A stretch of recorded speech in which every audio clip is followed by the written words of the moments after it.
Hello and welcome to online lecture number 5 for Chemistry 1101 during the spring semester of 2020. In this lesson, we'll finish chapter 8 by discussing something called the ideal gas law.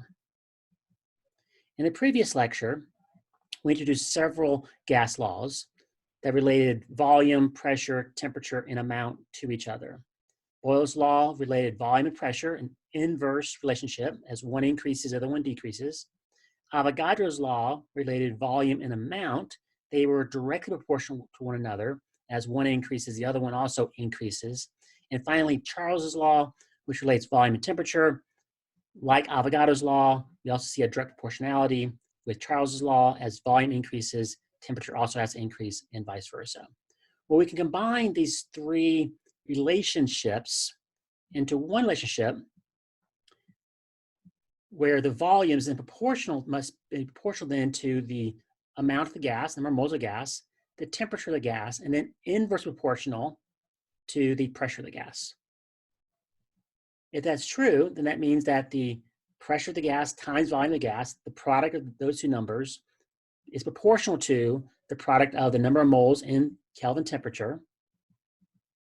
If I then divide both sides by N times T, and that tells me that the ratio of the pressure times volume divided by the amount times temperature is equal to some constant. And that constant for this equation we call R. And R is the so-called gas law constant. So if I rearrange this equation to a more familiar form, we get this equation, PV equals nRT. And this is a so-called ideal gas law, which allows us to relate the pressure of a gas, the volume of a gas, the number of moles of gas, and the temperature of a gas. So with this equation and with this gas law constant, if I know three of these four variables, pressure, volume, amount, and temperature, so I know three of those numbers, then with this equation, I can then calculate and accurately predict the fourth one. And we'll see examples of that towards the end of the lesson. So this is our gas law constant that we'll always use for this particular equation. It has kind of rather odd units, liters, atmospheres, moles, Kelvin, but those units are the way they are because it reminds us that in order for this equation to work, just like any other equation, not only do the numbers have to be right, but also the units. This tells us that in order for this equation to work, the volume units has to be in units of liters, the pressure units have to be in units of atmospheres, the amount units have to be in units of moles, and our temperature has to be in units of Kelvin. So this ideal gas law equation only applies to what's called ideal gases. And these ideal gases, these are gases which behave according to that kinetic molecular theory. And this is what we talked about at the sort of beginning of this section on gases. These are the assumptions we're making about the particle behavior in order to explain the gas as a whole's behavior. And so we went through several different sort of parts or statements of that kinetic molecular theory. And these are two of the more important ones. Well, first is that the gas particles do not attract or repel one another, so there are no IMFs that are present. And secondly is that there's a lot of empty space between the gas particles compared to the size of the particles themselves. So those are two of the four assumptions, four statements. Those are the two that are particularly relevant when dealing with ideal gases. So for an ideal gas, we're sort of this picture where these particles are very, very far apart from one another. And because of that, we can assume that there aren't any attractions, aren't any IMFs present. For those ideal gases, then this equation works. PV does equal nRT. The product of pressure and volume is equal to the product of the number of moles, the gas law constant, and the temperature. And fortunately, under most conditions, these assumptions hold true. These assumptions are valid. So under most conditions, if we're dealing with gases, studying gases, we can get away with using this very simple equation and get away and still be relatively accurate. But there are some conditions where one or both of these assumptions starts the breakdown. So this would be a picture where, for a variety of reasons perhaps, these particles are closer to one another, and because they're closer to one another, maybe now they're starting to feel some attractions for one another. And for both of those reasons, some of those other assumptions are breaking down. As a result, the relationships between pressure, volume, amount, and temperature are not as straightforward and simple as it would be for an ideal gas. So for these so-called real gases, With non-ideal gases, PV is not equal to N times R times T. So we can still relate, for real gases, we can still relate pressure, volume, amount, and temperature to each other, but we'll have to use a slightly more complicated equation than our ideal gas law, PV equals nRT. So that's just kind of a brief introduction to the difference between ideal gases and real gases. Ideal gases follow those KMT statements, and they apply 99% of the time, but just kind of keep in mind that there are some conditions, some gases, which don't follow those assumptions, and so we have to use a different equation. For our class, though, we're not going to worry about what those other equations are, but just keep in mind that there are other equations you could use to still relate and relate accurately pressure, volume, amount, and temperature. So what we're end with then are a couple of example calculations using the ideal gas law equation. So anytime we deal with gases, we're always going to assume that the gases are behaving ideally, that they are ideal gases. So therefore, PV is equal to nRT. So in our first example, we're asked, a very typical example of these kind of calculations, we're asked to calculate the number of moles of an ideal gas that are required to fill a balloon to a volume of 350 milliliters at a temperature of 295 Kelvin and a pressure of 1.00 atmospheres. So notice that we're asked about the number of moles, we're given a volume, we're given a temperature, and we're given a pressure of a gas. Therefore, we can use the ideal gas law, PV equals nRT, because we know 3 of these numbers, and then we can calculate the 4th.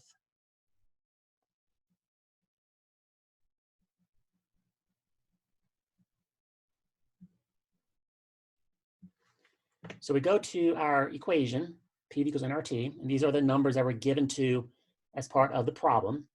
We know the pressure, we know the volume, we know the temperature, and of course we know the gas law constant.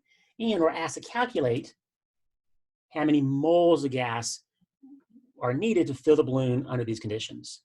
So PV equals nRT, so we do a little bit of algebra and solve for N. So N, the number of moles, is then equal to pressure times volume divided by R times T. So if I plug in my pressure, volume, the gas law constant, temperature, that allows me to calculate N.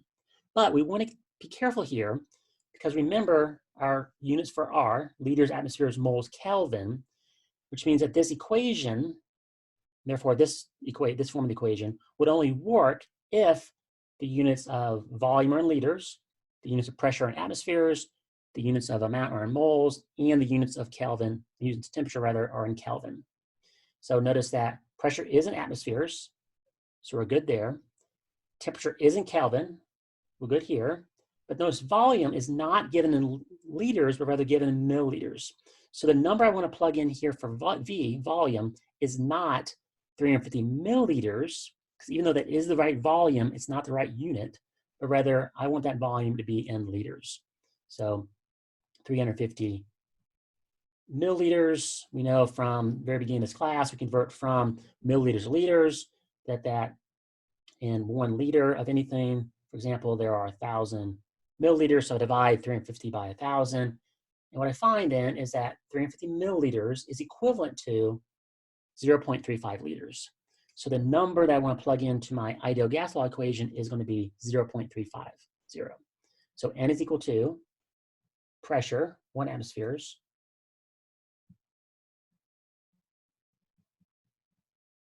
times the volume in liters, P times V, divided by R, and we do want to keep track of units, liters, atmospheres,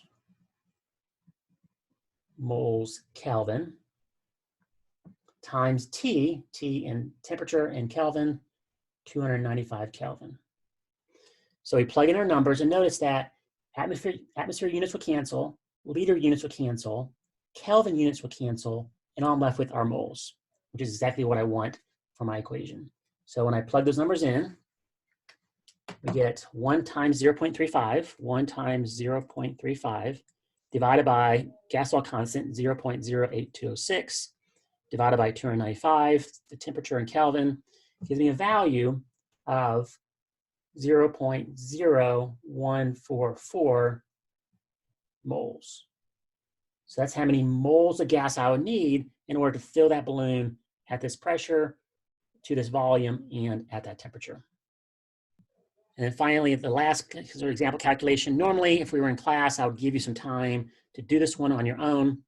I certainly encourage you to do the same thing, where pause the video at this point, spend a few moments, as much time as you need, to try to work out this calculation on your own, and then you can restart the video, and then I'll show you how to get the answer. So now if we look at it together, we're given more information about particular gas, pressure, temperature, and the amount. And in this case, we're asked to solve for volume, calculate the volume of this gas. And so we're going to solve for volume. PV equals nRT, so rearrange to solve for V. So then volume is equal to N times R times T divided by pressure. So once again, before we just simply start blindly plugging in our numbers, we want to make sure that the numbers are in the correct units. So N is moles, so that's what we're given as part of the problem, 4.53 times 10 minus 2 moles. So we can use that number as is.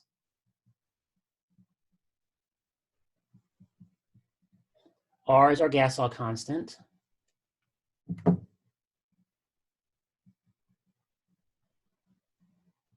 Liters, atmospheres, moles, Kelvin. And then T is our temperature. But temperature has to be in units of Kelvin. We're not given units of Kelvin, we're given units of degrees Celsius. So for temperature, I want to convert from degrees Celsius into Kelvin. And we talked about this a couple lectures ago, that in order to convert from degrees Celsius to Kelvin or vice versa, there's just an offset of 273.15. So what we find is that the Kelvin temperature is equal to the Celsius temperature plus that offset, 273.15. So that's our equation. So in this case, Kelvin is equal to negative 196 degrees plus the 273.15 gives us an equivalent Kelvin temperature of negative 196 plus 273.15 of 77.15 Kelvin. So this temperature in degrees Celsius has the same meaning as this temperature in Kelvin. Because this is in Kelvin, this is the number we want to use in our ideal gas law equation. So 77.15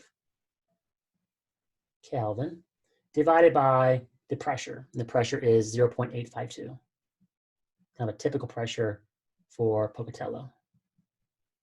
So as a result then, notice that all the units will cancel, moles, moles, atmospheres, atmospheres, Kelvin, Kelvin, except for units of liters. So volume then is going to be equal to 4.53 times 10 to the minus 2 times 0.08206 times 77.15 divided by the pressure of 0.852 atmospheres. So then we get a volume of 0.337, and the units would then be liters. And then we're asked to convert that to milliliters. So as we did before, we can convert from liters to milliliters by multiplying the volume in liters by 1,000. So 0.337 liters is equivalent to then 337 milliliters.